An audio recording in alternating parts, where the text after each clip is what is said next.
5.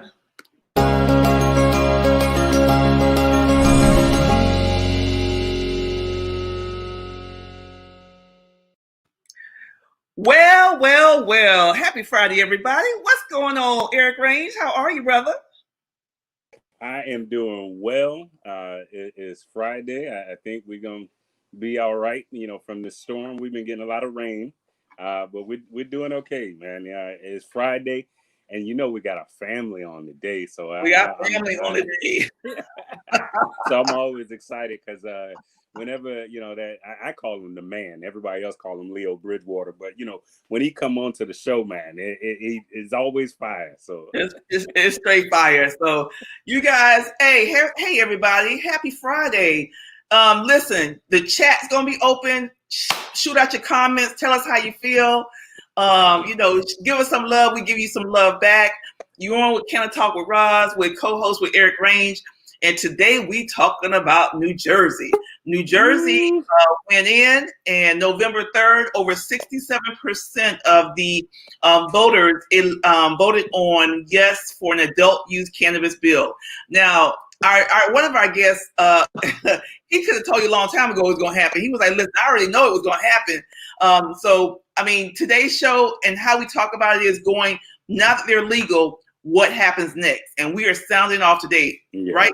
And you know what, Roz, the other thing too, man, I think while we didn't have a clear winner for the president on election night, cannabis was certainly a clear winner across the country in terms of the number of states who had some type of referendum on the ballot and so on. I believe all of them were successful.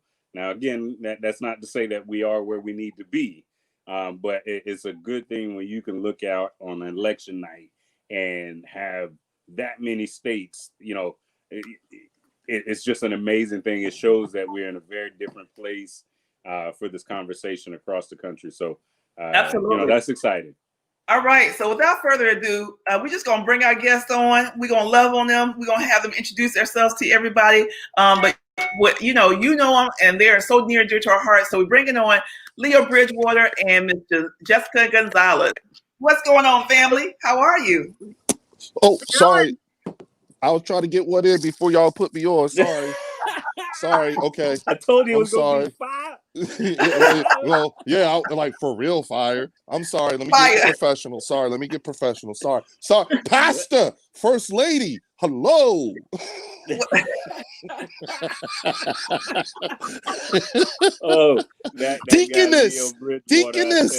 Deaconess yes. Gonzalez. Hello.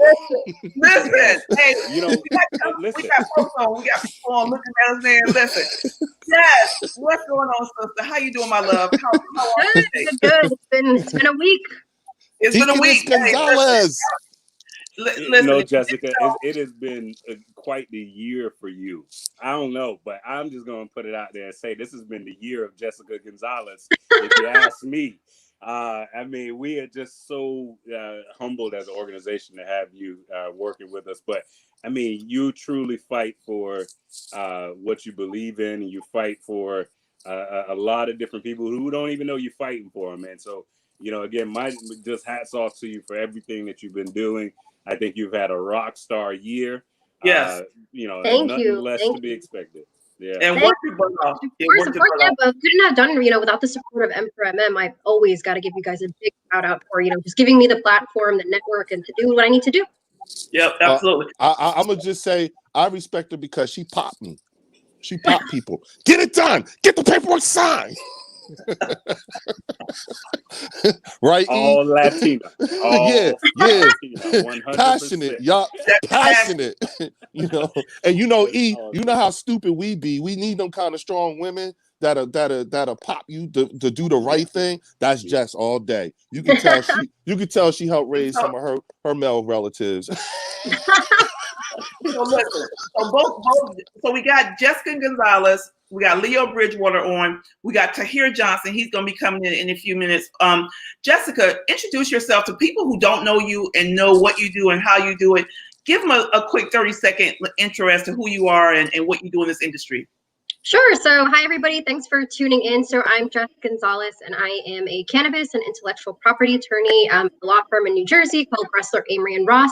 And I also have the distinct honor of being outside counsel for minorities for medical marijuana. And I also sit on the policy committee for the Minority Cannabis Business Association. And most recently, I was part of NJCAN, which was a coalition to help push forward equitable legalization.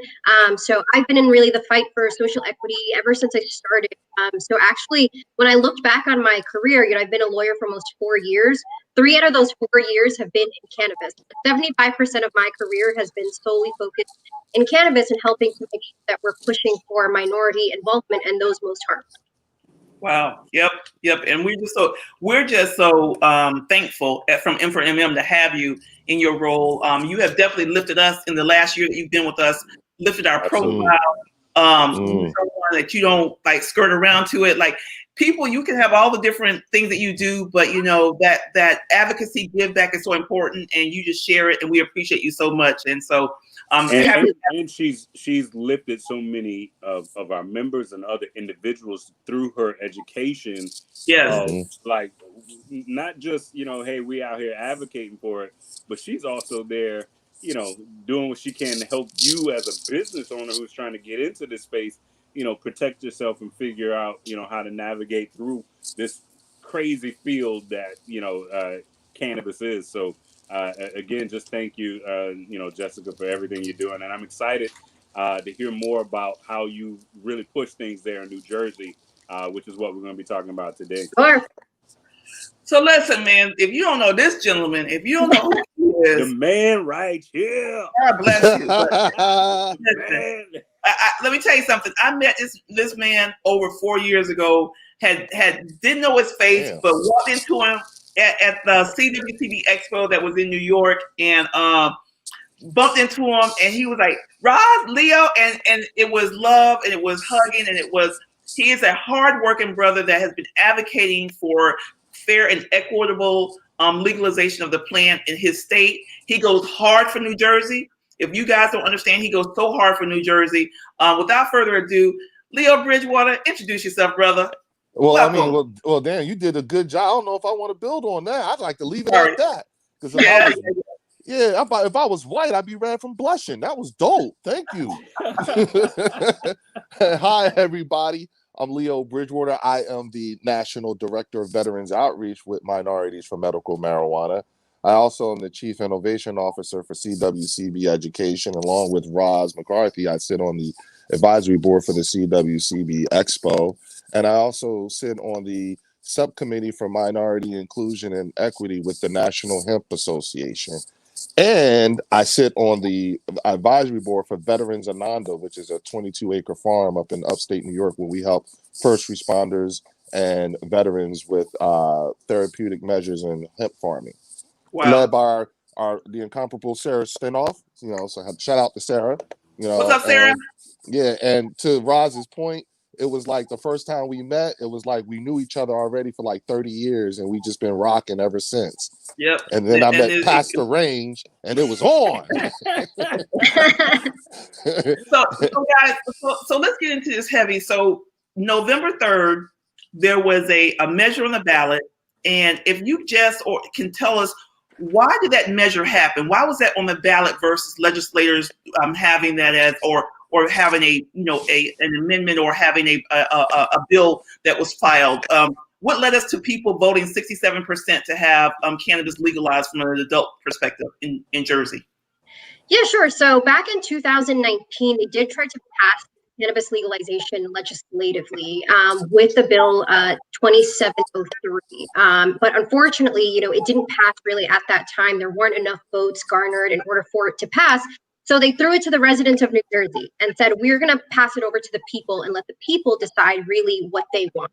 And so then kind of midway through 2020, a coalition was formed, NJCAN, that was really spearheaded by the ACLU to promote cannabis legalization, but equitably, right? And so that was really the cornerstone of the entire campaign that made it different from campaigns really around the country, was the fact that we weren't just advocating for legalization, but we were advocating for equitable legalization. So we made sure we came out with a lot of content, really letting people know about just the absolute destruction that has caused to communities of color over the past 50 years. And so on November 3rd, we found out that it's 67% of New Jersey residents voted in favor, deeming this the most successful cannabis campaign in the country. So in every single county in New Jersey, cannabis won, right? So now we're looking at this, it wasn't even, kind of a bipartisan issue. Everybody really came together. And honestly, I think folks are really surprised at how well it did in the polls. And so now these legislators who may have been a little weary about going in favor of cannabis legalization, they now have data from their constituency that their constituency wants this, right? Yeah. And so now I think, there's a bit of more of a dialogue that can happen, because we're no longer talking in hypotheticals or theoreticals of what if it passes. It's passed now, right? And so the deadline really that we're looking at is January 1st, because this was passed through a ballot, and the ballot asked to amend the state constitution. So January 1st is when the state constitution changes. So if we don't have enabling legislation by January 1st, we're really going to be in a kind of a legal market, but with no regulatory framework. And that's really been a lot of the rush. So legislation was introduced last Friday at about 6 or 7 p.m. And then there was a hearing in the Assembly and the Senate on Monday at 10 a.m.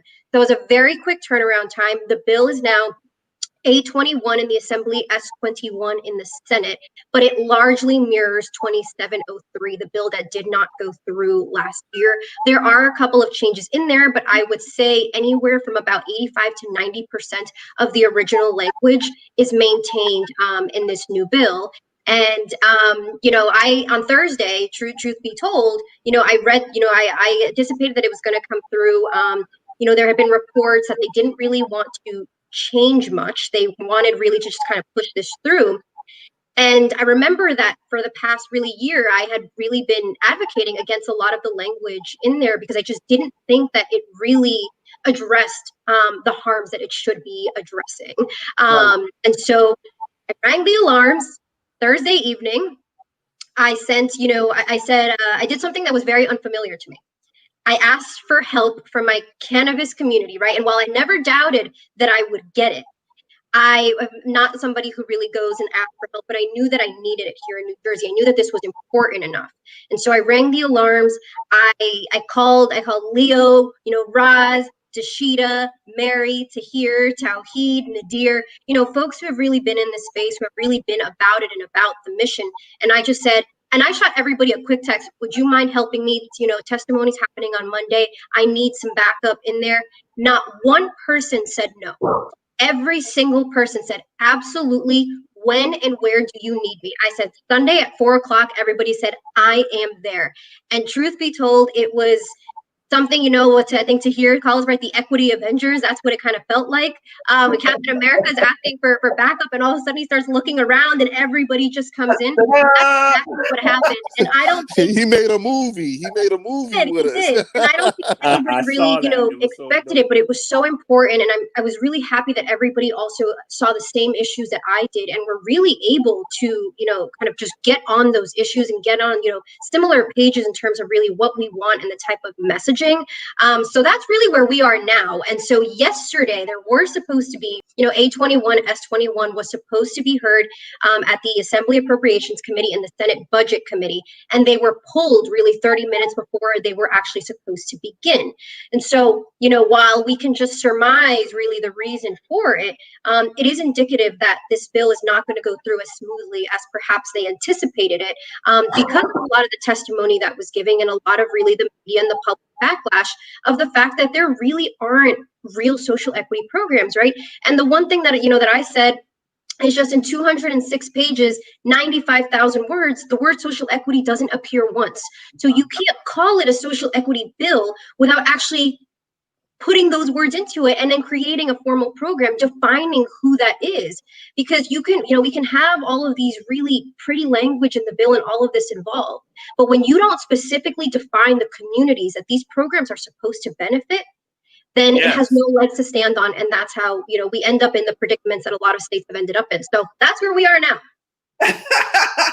So Leo, give us, what was the vibration at the community level when people start talking about legalizing? What was what was the vibration from the community, but what was the feedback that you were getting from maybe some of the lawmakers, especially from the Black Caucus and some of those lawmakers that were like, okay, where are we going with this? Well, that's a good question, because what's interesting is one of the many hats that I also wear is I'm also co-founder of Cannagather New Jersey. So at one point we were the largest cannabis networking cohort in the tri-state area. We had people, all different companies and stuff like that. We've been doing this for years, okay, plural.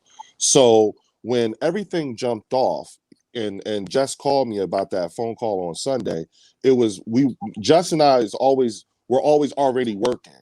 And so I knew that was the conversation where everything that I had been doing in terms of speaking with members of the assembly like Jamel Holly, getting in touch, I have been on the phone with Senator Cory Booker's office more times than I like right now. You know what I'm saying? Battling, on a bill language, on what's missing, what isn't. And now that we're at this point, which Jess and I have been honestly, to be honest with you, me and Jess we knew this was coming. We knew this was going to have this. We knew it was going to be this way because of past experiences, i.e. Raj, you've been here dealing with those folks in the State House on a number of occasions like we have. So you already knew what we were dealing with. The thing is that as far as the streets were concerned, the number one thing that was important, and because all roads, no matter what, lead back to education or lack thereof. And you see that evidenced by the way the ballot question was written, a form of marijuana called cannabis. You see, it was so we have to educate these.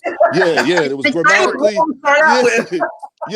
And then mind you, we're in these hearings last week, and they're sitting there and they're telling, you have these lawmakers who are telling us that this is the greatest bill ever written in the history of cannabis, and this is so great and everything. And you got people like me and Jess with our mouths on the floor, like, what? So I had to let them know that, you could tell that this was written by a lot of people who have zero background in cannabis. And to be even frank, when you look at the breakdown, because now we're at that point where anything that we can get in terms of for people of color, for communities that was hardest hit by war on drugs, we're now at that point. These next 6 or 7 days are those critical times, because right now they're caucusing here. Okay, so now you have the Democrats, you have the Assembly folks, you have the Republicans, you have everybody. Then you have special interest groups like Citizens Action Committee, people who was never here during the whole effort to get this legalized. Now they're showing up out of nowhere talking about, I'm the so-and-so, the such and such, and this is how we should spend money. What? Yeah. Where was you when me and Jess was up here hooping and hollering like crazy? That's the stuff that was, and so having, and Roz, you were with us when we escorted a lot of these lawmakers out to Vegas, and we took them on a tour of a cultivation site, of a lab, so utilize, cultivating those relationships from off of that, those endeavors, those efforts. We're now using, we now have means by which we can talk with these folks, and that's what we're doing right now. So talking specifics, bill language and stuff like that, definitions of definitions is where we are right now. So that's a great segue, because we had a comment, and I'm just going to go into it. Alexis Olive said, don't let Jersey become Michigan or Illinois.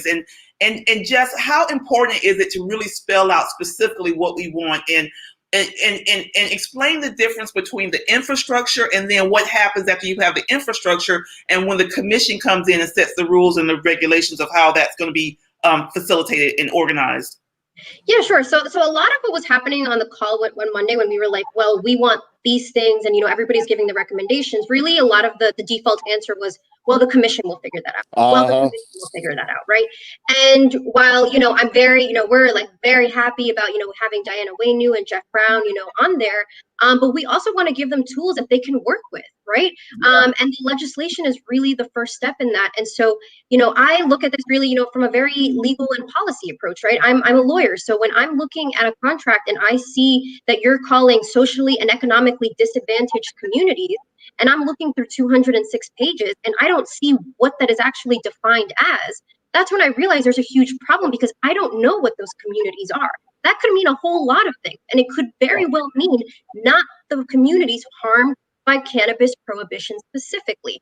So I started to see this type of language, and I realized that we need an actual social equity applicant definition, right? And it's not something that is unheard of, right? Washington has it, Colorado has it, Illinois has it, Massachusetts has it, California has it, right? So there are already a lot of these frameworks created in states outside. And what I've been really telling folks is, here we are really at the epicenter, really on the East Coast, surrounded by the largest cannabis consumer market in the world, surrounded by Pennsylvania, Connecticut. We have a very, very big opportunity to lead by example, because we are going to be the first one really in this region. And so if we don't start off strong and say, actually, we do care about social equity and we have an actual social equity program, that's going to set the tone for all the other states who are looking to legalize. So I've been encouraging folks, even from out of state, to help join me really in this cause, because whatever happens here is going to happen everywhere else, right? And so when I am putting kind of proposed language through and my own recommendations, these are not things that are hypothetical, right? I am looking at facts. I'm looking at lawsuits that were happening. I want to make sure that we don't have the same delays, really, that Illinois, the same delays that Massachusetts is having. And so when I'm talking to these legislators, I'm trying to make them realize we're not asking for anything crazy or outlandish or wild. We're asking really for very clear-cut definitions, right? And part of that is really funding, because even if we have a program in there, but there's no actual funding to fund these programs, and you just have a blanket statement that, cannabis tax revenue is going to go for, the oversight and regulation of the commission and its duties. Well, that doesn't particularly earmark funds for social equity programs, right? And we've seen that when they're not earmarked, they're an afterthought.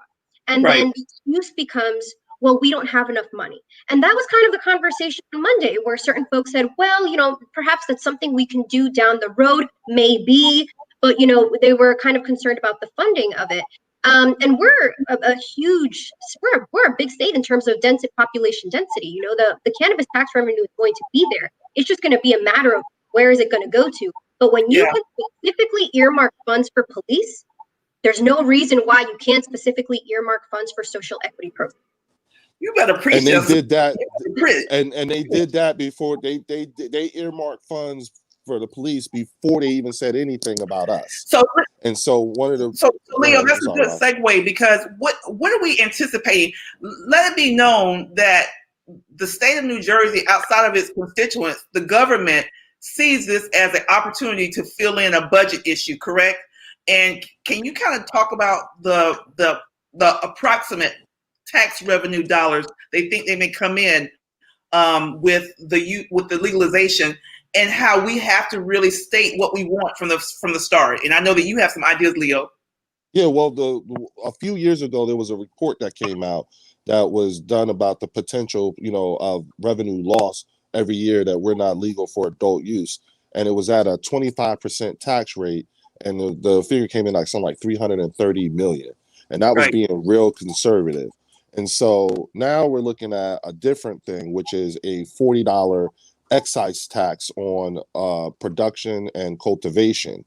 And when you look at those numbers, and you look at the primer for New Jersey, we're talking somewhere around $200 million a year. Now, the thing about it is that $40 excise tax, that needs to go strictly to communities of color. So I started calling it the restitution tax, because if you look at the ACLU's arrest report for the state of New Jersey, New Jersey has averaged somewhere between 25 and 32,000 arrests a year since the 90s, since 2000. Okay, we can go further back than that, but just from 2000 up to now, that's what the average has been.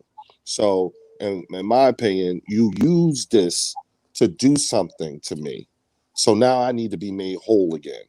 And so that's why I'm using the term restitution, because and just a FYI, I think a week or two ago, the governor let out a whole bunch of people out of jail, and a lot of prisoners came home, and a lot of them were folks who had there was the first thing they did was they was taking off the cannabis charges on a lot of folks.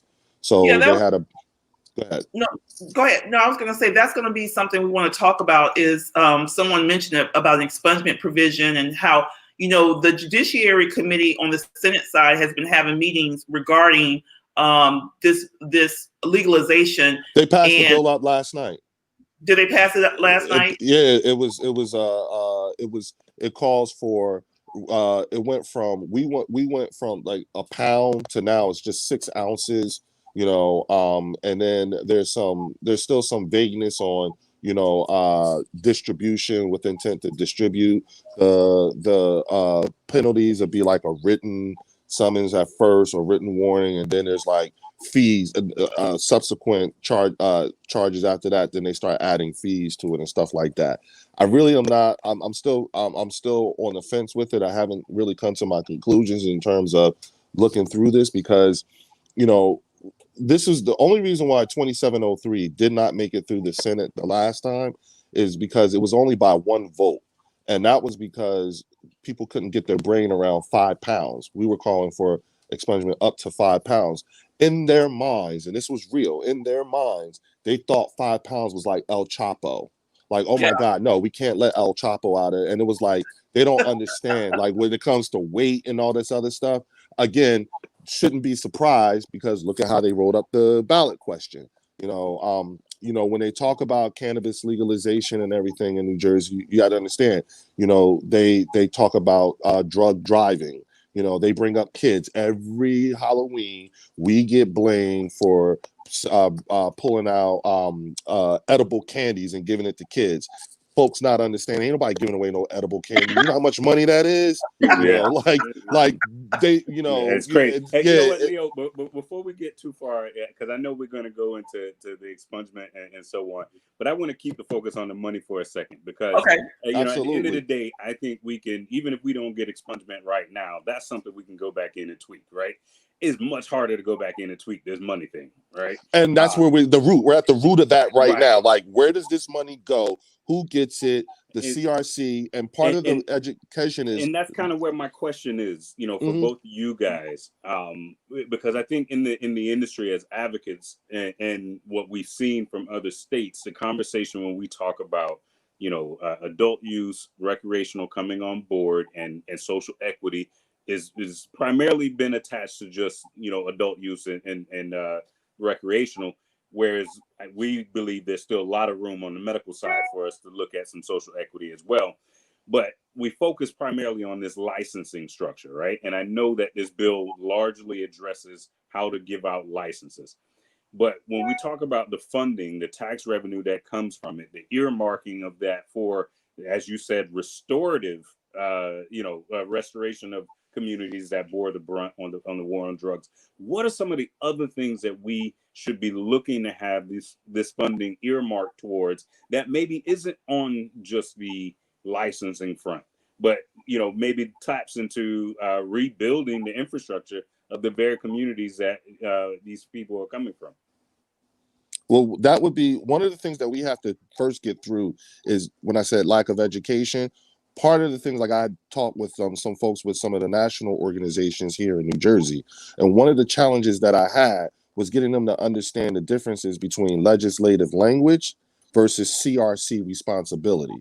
Yes. And that was because they, these folks weren't getting it. They were mixing the two and not understanding. And then also, and this is, to Jess's point earlier in terms of the devil being in the details, if we're not careful about the way we have this stuff structured, we could actually be setting the CRC up for failure because some of this stuff can have them open up for direct lawsuits, and so again, it's not just about, where the money is going and the funding, but the way the language is. And that's why I commend Jess on being so staunch on definitions of definitions, because this was some of the challenges that I've had to deal with dealing with just our people. Now, and that's it. Go ahead, Jess. Just to build off that, for folks who may not know right now how the tax allocation is supposed to be, right now it has it in the bill in 3 buckets.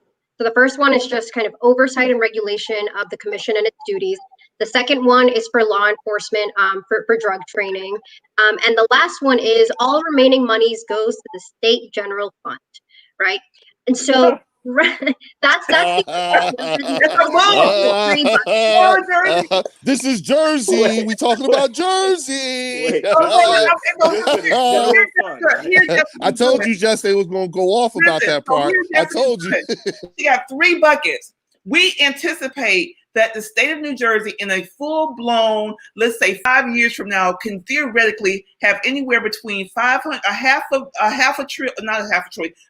billion to $1 billion in tax revenue. So 3 buckets, she's saying. 1 goes to the Department for Infrastructure to support all of the different pieces to run the program.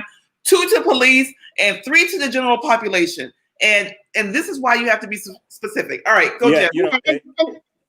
So go ahead, Eric. No. You finish your thought. You're on the ground.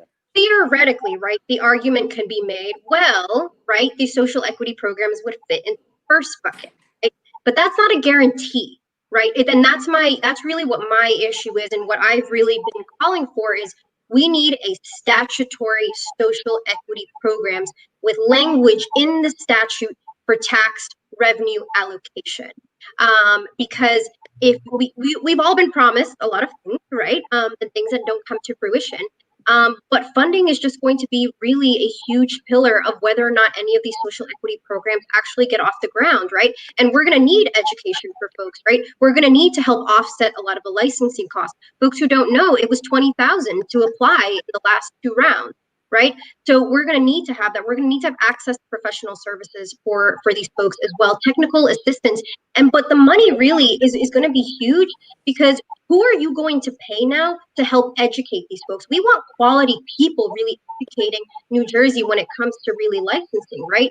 And so that's why having the funding, right, something that I'm proposing really, because what you may also not realize for folks here on there is an office that is going to be formed.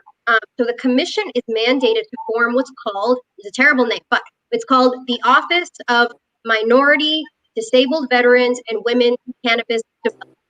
That's the name. And they're supposed to really oversee kind of making sure that all of the, the 15% for that go to minority certified businesses, 15% to disabled veterans and women, making sure that those goals are met for micro licenses, conditional licenses. But what is also a part of their responsibility is to ensure that and this is where the definition comes again, is to ensure that those folks from socially and economically disadvantaged communities are also involved, right? So if that's really one of their main duties, but those communities are not defined, that's not really setting up that office for success by any stretch of the imagination, right? And so when we're talking about tax revenue, right, because they're always going to say, well, where's it going to go to? Well, then it should go to that office, right? But there's something, you have to kind of peel back the layers. So once you say that this revenue has to go into the office, now we have to change the definition of socially and economically disadvantaged to equity applicants, right? And then what's an equity applicant? That's based off of now kind of called the impact zones in New Jersey. So now you have to redefine the impact zones as well. So this is really a 3-tiered layer that we have to go through in detail to ensure that these communities really are being addressed. But when you give a vague definition like that, and once again, like I'm a lawyer, any sort of contract anybody will send me, I'll be the first to say, what does this mean? Yeah.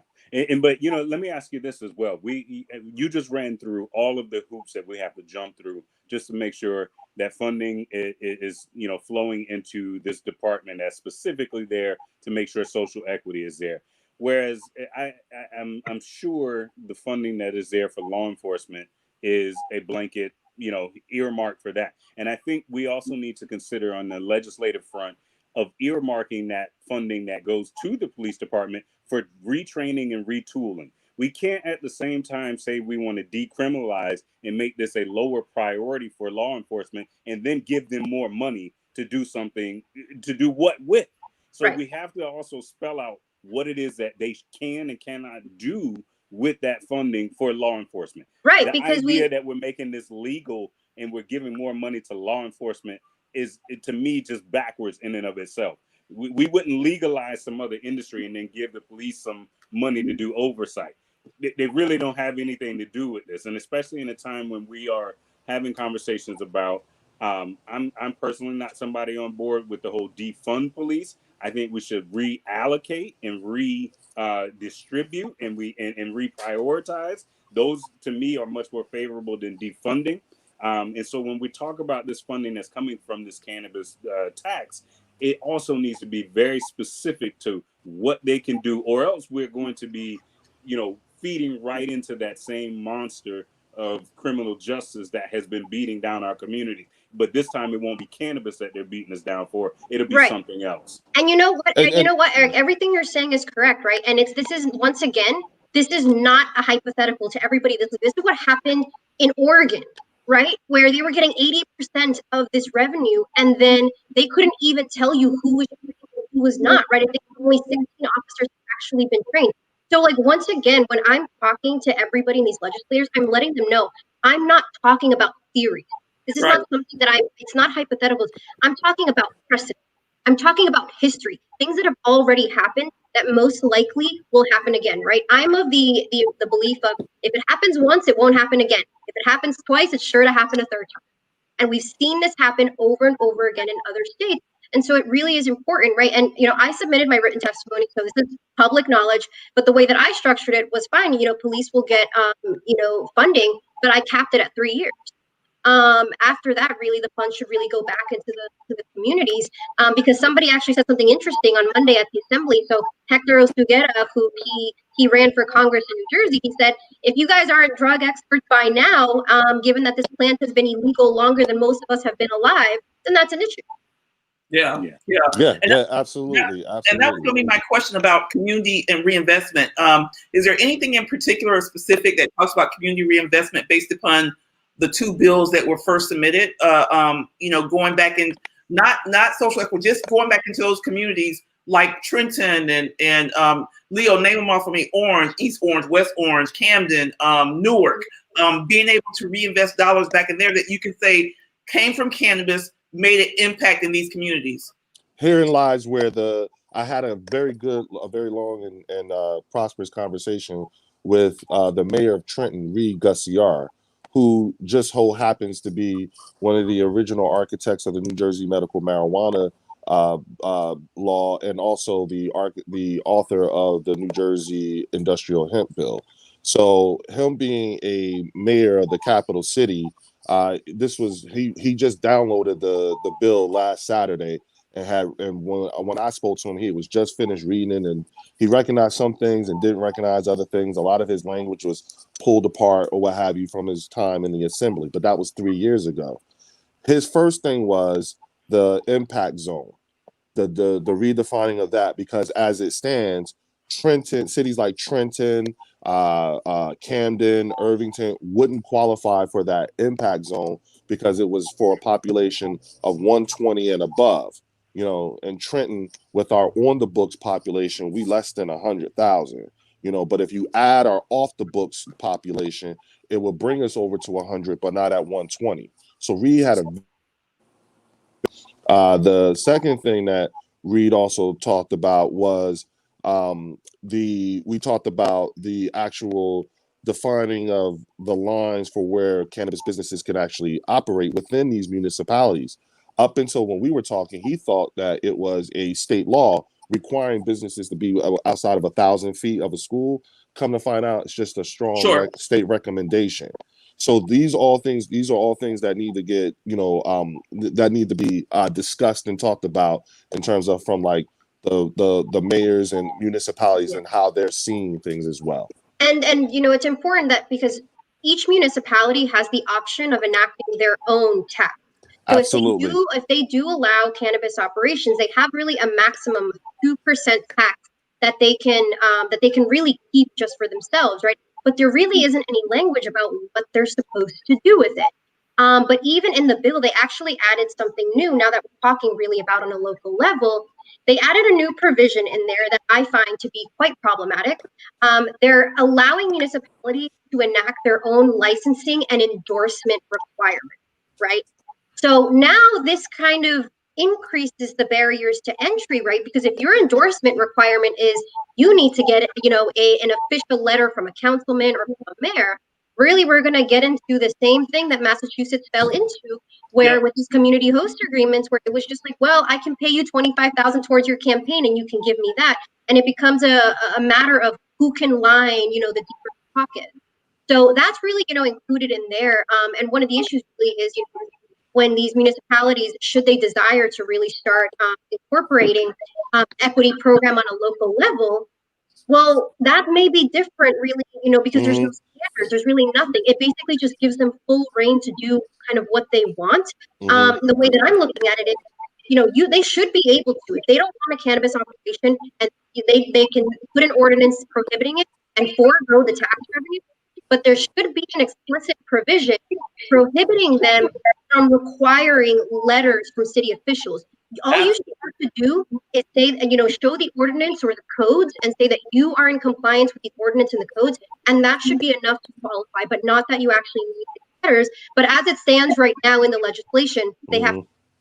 And if you don't do that, because you foster the whole pay for play thing, you can get here, you can come here if you line the mayor's election coffers up with some money or some stuff like that, which has been a thing. That's actually a thing. Again, we're talking about Jersey. And one other thing I just want to put out there is that when I'm talking to folks, and understand, I always begin every conversation with understand something. We are talking about brand new, unaccounted for money. I ain't talking about allocating money from one department to another or anything like that. This is off the books money. Okay. So I enter into those conversations already. So don't tell me that you can't afford this and we can't give this bullshit. This is brand new money. You ain't never had this before either. So before you start prioritizing the cops and all these other special interest groups and everything like that, God damn it, this is going to go to the ones whose back you built this shit off of. That's us. Excuse my French, but I'm being time appropriate and how I feel about this shit, because I'll say it. Like let's get this straight. We ain't talking about no program. I ain't talking about no grant. I'm talking about an industry, a whole industry. And what we also have to do is we also have to get, as far as from the advocacy part, we have to get our language amongst ourselves in alignment as well, because in order to effectively communicate, we can't be out there saying all these saying things that's going to get people in a tizzy, and we're not even in alignment. You understand what I'm saying? So when you ask 10 activists what equity is, you're going to get 10 different answers. And so what me and Jessica is talking about, and what Jessica's been hooping and hollering about, is that we ain't talking about equity in just the industry. We talking about equity in the policy making. We talking equity in the administration. We talking about equity in the enforcement, not just the industry. I want equity from the rooter to the motherfucking tutor. I want it all. Goddamn it. Hey, wait, one second. I gotta break. Sorry, I'm just pissed. It gets me pissed off. Like I'm saying it all. And then Tahir jumps in. Let me bring him in right quick, and then we're gonna keep it rolling. So listen, we gotta bring this brother Tahir Johnson in. Tahir, welcome, brother. Tell everybody who you are right quick. And he got his Uplift sweatshirt on. Shout out to Uplift and Kevin Ford out there. But we're happy to have you, and we want to bring you into the conversation. Introduce yourself, brother. Yes, sir. It's Tahir Johnson with NCIA. Yeah, I do have the Maryland colors on, but I'm from Trenton, New Jersey. Trenton makes the world takes. My brother Theo Bridgewater. And just what y'all were talking about, that really is what's most important, right? And that's what I see. We have to organize, right? And that's one of the things that I thought was so different about this. When you look at our counterparts, they're organizing on a high level and a low level, right? And so that's why when Jess organized advocates from all over the country, all different areas, right? We're talking about people that are operators. We're talking about attorneys. We're talking about advocates. We're talking about regulators, right? Policy people to come together and say that we have the same message. That we're not saying that we don't walk in that room and Leo gets up here and says, I want this, but I get up there and I say, I want that, right? Because we need to let them know that we're coming together, like Leo said, this is an entire industry. We're talking about, we want the opportunity for Black folks. We're not just talking about, we're happy that the bill advanced to to raise the limits and make to decriminalize. We want to make sure we get a piece of this business. We want to make sure we have regulators of color that are going to make sure that they're putting regulations in place to even understand what this is, what we're talking about. They just need the proper perspective. Hey, Tahir, NCIA is known as the oldest, trade organization in the space, and you guys do a lot with, legislative on state levels and at the federal level. Talk about, because there's often this idea out in the space that if we don't get it perfect on the first time, we failed. I even saw one of our comments and so on that the advocates got had in this particular situation, right? But talk about the legislative process and what it actually takes to get stuff, done. We have these ideas of what we want, but again, Jessica has talked about the nuance of the actual words and the definitions we use.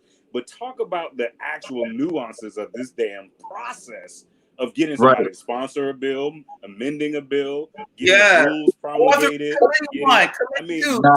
Because people don't see that work. They see us out here screaming and hollering that things ain't go well, but they don't know how many other meetings behind doors we done spoke at. And so can you talk a little bit about that process? Yeah, hey man, to keep it basic, man, I'll say we just got to go back and watch Schoolhouse Rocks for real, right? Like it's a process, and but that thing need to be updated. Yeah, right. They need the 2020 version, like the 2020 cannabis version, right? Since we got all these states passing. But it really is like you said, Eric. There's so much time, thought, and planning that even before this bill got voted on, like Jessica said, this was born out of the bill that they put up last year, right? That already didn't pass. And so now the people have voted to say that we want cannabis, and we need to make sure that our agenda, so that when this legislation is actually crafted, that's why we have an opportunity, since it didn't pass, to come in and make sure we get it right. Yeah, absolutely. I mean, but there's politics is not a single sport. Like, this isn't where you're playing by yourself. You're playing against an opponent, and those opponents have strategies and tactics. And I mean, I even saw here down in Florida where we were trying to address affordability, and they attached it to some type of THC cap in the medical marijuana space. Now, of course, we support the affordability side, but we can't support this as a whole because of what it's doing on the other side. So it becomes such a struggle to get things, all the way through. And Jessica, I mean, I'm sure you can talk about that as well, even just with the initiative to get it on the ballot. I mean, it's a process. Yeah, and one thing is you have to realize kind of who's on the other side, right? So the folks who made the bill, put in the time to do this, were kind of putting out their necks and sponsoring, right? And so I always advise folks, like, we kind of also have to make sure we're careful, right? In terms of what do we want to do with this bill, right? Like, I want to amend it, right? I'm not trying to just outwardly destroy it. I want to amend it to make it better than like what it is, right?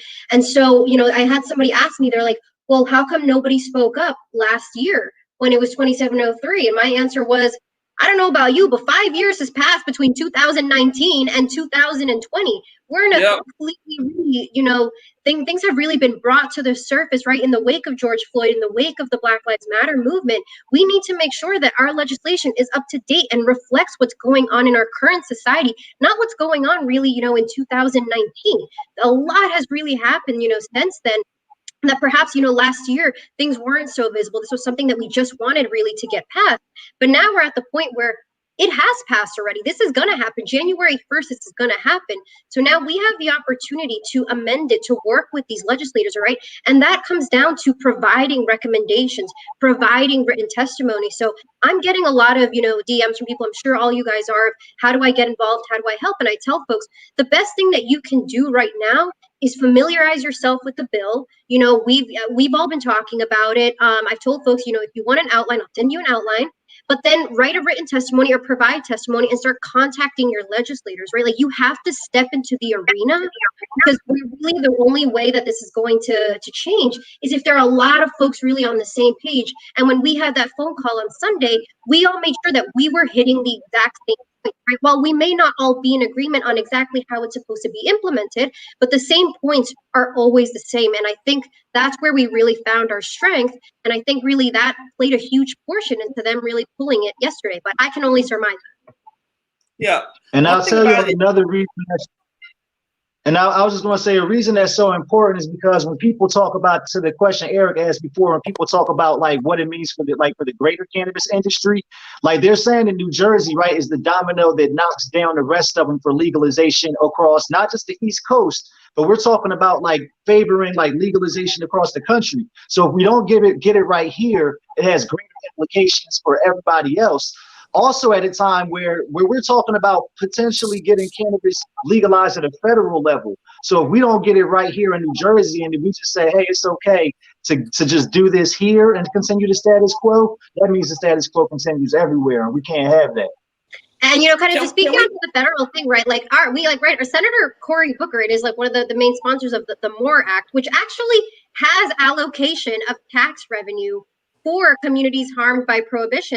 So for us to have, this federal senator really up there kind of sponsoring this bill, but then on the New Jersey state level not having it, that's a huge discrepancy. It's a problem. It's not a discrepancy, it's a problem. And that's the one thing about, I will tell you, Illinois, shout out to Toy Hutchinson, who is the czar there. And one thing she's working through to get it right. But one thing that she said was, if you don't have this as a priority from the top down, from the governor all the way down to all of the people that put the language together, it's not going to work. And so I want to go back and discuss expungement and the expungement provision and the social justice and making sure that we really address that. And what's our walk away kind of, what do we do next to make sure that we don't lose sight of expungement provision, if not in the equity bill, in a separate criminal justice bill or something of that nature? Jess, or you want me to go, Jess? Go ahead, Leo. Okay. Sorry, I was muted, but you can go. Yeah. So one of the things that you have to understand from the onset, from the time that he got in, expungement and everything was something that was first and foremost on Governor Murphy's mind. He was a counsel for the NAACP for almost 30 years. So this was something that was a big deal to him and also part of his campaign effort. Now, what needs to happen is, like I alluded to earlier, last night they passed an expungement bill of up to 6 ounces, I believe, with some decrim bill. Yeah, the decrim bill. Yeah. Now, what the governor has stated before is that he wants money specifically earmarked to go to the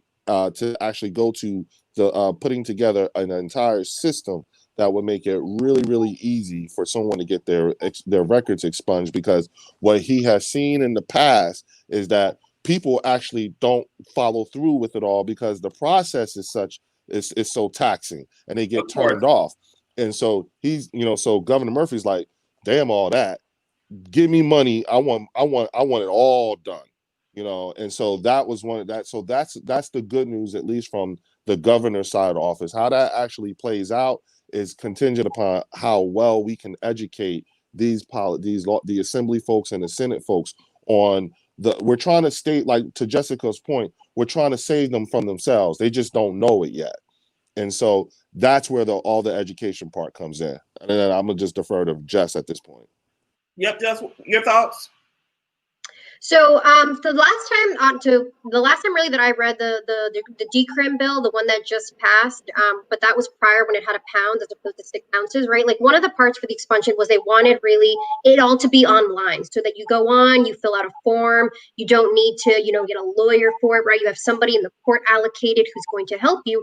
But one of the issues that the ACLU has raised is that there's really no talk about where the funding is going to come from to set up that program. Where is the funding going to come from to really support kind of that program? And I think that's where we are now, because there was, an expungement bill that had passed, last year.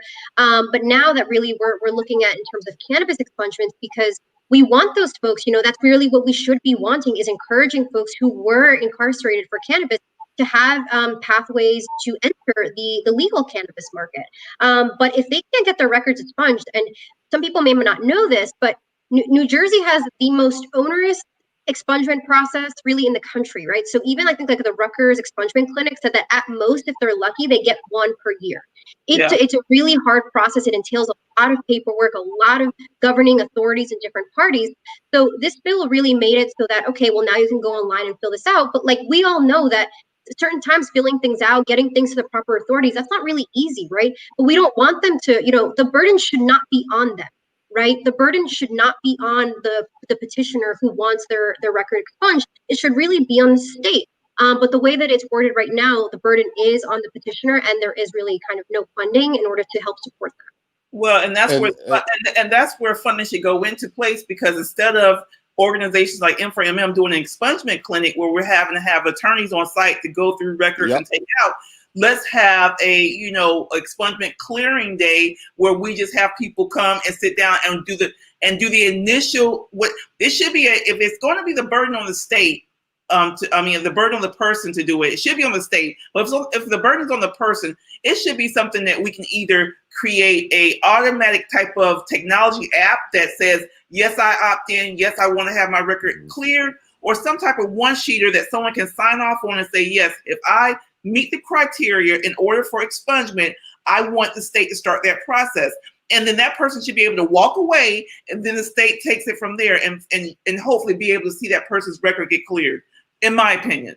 And that was the thing that was some of the elements when we did that bill language for Reed, Roz, during that time frame, because that was right before the governor came in. When he came in, it was those aspects is why he was raising hell when they were trying to get this legislatively legalized too, because he wanted to Justice's point, people, he realized how bad it is here in Jersey, and he wanted it to be easier, and he realized then that there was no real money dedicated to it. So, and when 2703 came close, he raised hell the whole way through about there being money specifically earmarked to put that online system together. I think he was calling for like 15 million to be dedicated to that system. And for those of you guys who are listening to us, if you don't know what we're talking about, literally for New Jersey, and Jess has already said it, like it's so antiquated where they're still on paper, and the paper logs are located throughout all parts of New Jersey. And so you could have someone that has a conviction in 2000 and, in 1995, and may have a conviction in 2004 or what have you. And you don't have the means to marry all that together to be able to go ahead and create an opportunity to clear their records. There's like the state of Maryland has an actual system that basically when we did the expungement clinic there, they literally were able to put their social in, put their information in, every charge they've ever had, anything that would be pertaining to any type of charge, they're able to see it. And those that met the criteria for expungement, they were able to put in a request to get that cleared, and they saw it all there. The attorneys did it on the spot. They walked away out of our expungement fair with their record already cleared. And so, Jersey, you got to get together, man. You get it together. Education, Roz, is education. Roz, I think another thing that was really important with what happened in Maryland was that although the onus is still on the individual, you had the state attorney's office who was very much involved. Who wanted to be a part of helping people to get past this, especially as they saw what was happening on the legalization front in their state. And so I think even when you have these policies, I agree the onus should be on the state, but even when you have them, when you have a state attorney's office who sees this as a priority. And so again, I go back to what I said before, sometimes even when we talk about earmarking funding, sometimes we have to also reprioritize funding. State attorney's office already gets funding for certain things, but we may need to place greater emphasis on that, or find ways to kind of reprioritize the way that folks are treating these things. Because, the other thing that happens in this industry is that they'll put a policy in and then they'll slow walk it. Meanwhile, these companies are out here, they're not slow walking those revenues. You know what I mean? They getting out there and getting to it, but we get slow walked on getting our records cleaned. And so again, it has to go even further than just earmarking the funding, but making it, ways that we are prioritizing this. And this has to happen almost, as that trigger, And that helps. It's called outcome measurement. You set goals in regards to what you want your outcomes to be, so that you can measure it. So if you don't set a goal, you know the number of individuals that have been harmed, that have some type of blight on their record. The state has to set goals. We have, if it's 100,000 individuals, well, for year one, we want to get 20% of those individuals get their records cleared. That's a very specific, measurable, tangible goal, and you can't do it alone. And that's why you have. And Roz, you say year one, I say quarter one of legalization. Yeah. You know what though? I just want to, and look, you know what? I want to put put this out for the both of y'all. Is that you know, like, I have to inform or remind people here that one of the things that and this was all from the very, very beginning, because mind you, we are just in year 3 of the recovery of 8 years of Chris Christie. Okay. And so we not only do we have to shore up our medical marijuana program, but when I kept saying the whole thing about education, Roz, these folks are like, there are some words and things that we're talking about are very scary for people here. And the thing is, what's important that everyone realizes that during these times, recognize I never doubted whether or not it would go through for adult use. What I was more concerned with was the fact of by how much would it go through, because that number was important. And when you have 67%, people need to know that's history. Okay, never happened before. But what that also is for people of New Jersey, it's muscle. Now we have muscle, because, and to Jess's point earlier, every county said yes to this. Okay, so when we go talk to these lawmakers and we're trying to educate about all the things you just said, about record expungement, all the things you just said, Roz, about the work that was already being put in. That's what we have to educate these lawmakers on, that there is work being put in. But the fact that you got 67% of New Jerseyans saying yes to this, that's almost 2 million people, You know what I'm saying? That's something where you can't just pussyfoot around with this. You know, and you have to take these serious. Now, look, I know, y'all, I do a lot of hooping and hollering, and I'll be cussing up a storm and stuff like that. But I do believe in paying these politicians in the currency that they accept. And that currency is in the form of votes. When you got 2 million people who said yes to this, that's when you get to use the term overwhelmingly. You can say this was you can actually say that. Now you got a whole nother set of eyes on you. And that 2 million people, you know what we just became? A whole nother voting block. And mind you, all these people's seats are up come next year. You see what I'm saying? So there's a whole lot more that goes into making these laws, because what we're also doing is we're trying to set precedent. Because you got other Black and brown people who are in states that are getting ready to do this. Because it's not just the fact that Jersey did this by 67% and it was overwhelmingly, but you also have 5 other states you have 5 total states who did this at the same time. And you got 1 state that did this medical and adult use in the same election. So what we have an opportunity to become is the new jumping off point for how this industry is going to operate and engage those communities most harmed by the war on drugs. Now we have precedent. So I want that, and that was the challenge that I was giving a lot of lawmakers. Listen, there's a Black Lives Matter sign that's written on the street just a block away from the governor's office. If Black Lives Matter, okay, fine, put your money where your mouth is. I want call it restitution tax. All of that. All of that. So listen, guys, we are almost at our time. We got to close for the day. It's critical. Listen, New Jersey, if you're a government official and you represent New Jerseyans, they want to make sure that social equity is the new green. You know, what's fair is fair. We want the same opportunity to be able to have the social aspect and also the economic aspect of this legalization to be a plus for our community. So as we wrap up, please go round robin to hear in 30 seconds or less, what do you give one recommendation to people that are out there, advocates, supporters? What should they be doing right now? And then Jessica and then Leo.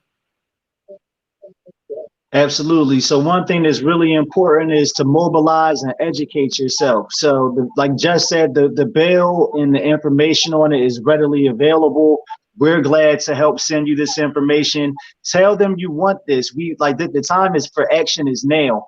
We can't wait around. We can't wait for somebody else to do it for us. Call your elected officials and show up to these hearings, right? Like, if, like by all these people showing up at this hearing and being organized and tell them that we didn't want this, they didn't even have the second hearing. They just straight up canceled it. So there's powers in numbers. There's powers in being organized. So learn and be ready. Jess. Yep. So definitely echoing, what Tahir said. So, because I keep getting these things like, how do I help? I want to get involved. Let me know how I can help. The best thing that you can do right now is to really arm yourself with the fact of what's actually happening. And if you're not particularly sure, you don't want to read through 207 pages, the hearing that took place on Monday is available on the state website. So you can watch the whole Zoom. You can hear all of our testimonies if you'd like, and you can help echo us. But even if you're not from New Jersey, if you're from a neighboring state, even if you're from California and you really feel strongly, I really would urge you to please help us out in this cause, in this movement, because it's important that they also hear from states that have legalized, because you guys have lived there, you have experience, you've seen really the ramifications of what happens when social equity is not at the forefront. So I also urge you to also provide either written testimony or oral testimony when that time comes. And if folks have no idea when, I will keep updating on my Instagram, Cannabogada, CANNBOGADA. So please follow me. I'll be providing updates as best I can to keep folks apprised. But best thing you can use right now is your voice. The same way that we used our voice to vote for cannabis legalization, we now need to once again get louder and use it to make sure that it's. Love it. Love it. Leo. I would say number one, make sure you start to re-engage your veteran community, and that's for wherever state you're in. Start to re-engage them, learn, and when it comes to the effort here in New Jersey, I would say start to know who the people are that's the boots on the ground warriors fighting for this. Like myself and Jessica Gonzalez. I give her the most high praise. Also, look at what Dashida Dawson is doing. Look at what Tahir Johnson is saying. Look at what Mary Pryor is saying. Look at what Nadir Pearson is saying. Look at what Tawheed Chappelle is saying. Know who's who and what all we're, and because at this point it's about having that unified message without there being too many minds, and we're not on the same page. And so also get with M for MM, and the CRCC, all Doctors for Care. Know those organizations who are actually putting in that work. And secondly, folks, like, we have to also look at who's our generals too, in terms of who we're fighting for from the industry perspective. Diana Waynu is one of us. Jeff Brown is one of us. Y'all need to know what you need to be paying close attention to is who those other 3 seats that are still up for the commission, who's filling those seats, and exactly what their background is. Because if you start to look under the hood of the picks so far, you'll find some things that are surprising. That's it. Absolutely. Hey, let me just give a shout out to all the people that just rock with us every single week. Shout out to Lola and all your just comments today. Shout out to Bill Hughes. Shout out to Antoine Hines, Alexa Thomas, Chanel Bush, Shavonna Williams, New Jersey in the house. Love you, girl. We just thank y'all, man. Can I Talk with Roz? We just doing it and doing it and doing it and doing it and doing it and doing it and doing it. So with that being said, listen, we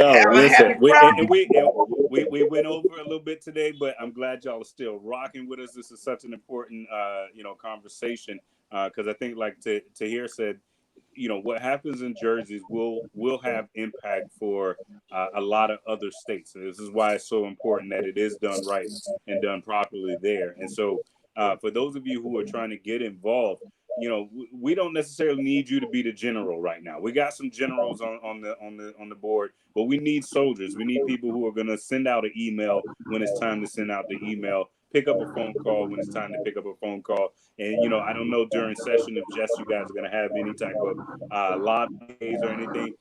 That's when we really need y'all. When we can fill up a room and we have the generals go up and speak, but the room is filled with people who are right back there, fist pumping in the background. That's how we're able to combat the hundreds of thousands of dollars that are spent on the other side in lobbying. And trust me, I've sat right next to people as they cut them checks, so I know what it's like. So with that said, man, this has been such an awesome show. I told y'all it was going to be fire. Can Talk with Roz. Again, like Roz said, we're gonna keep doing it till the wheels fall off. So thank y'all for joining Thank us and you. supporting us. Thank Yeah, you. thanks for Call having your us. state reps. Yes. Call your state reps. Call your Yep. state Oh. Your reps, state please. reps. Yep. Get Get on involved. their Get nerves. involved. Tell them I sent you. Shit. All right, But guys. hey, listen. Bye. As always, go home, love on yourself, get some rest this weekend. We'll see y'all next week. We got work to do.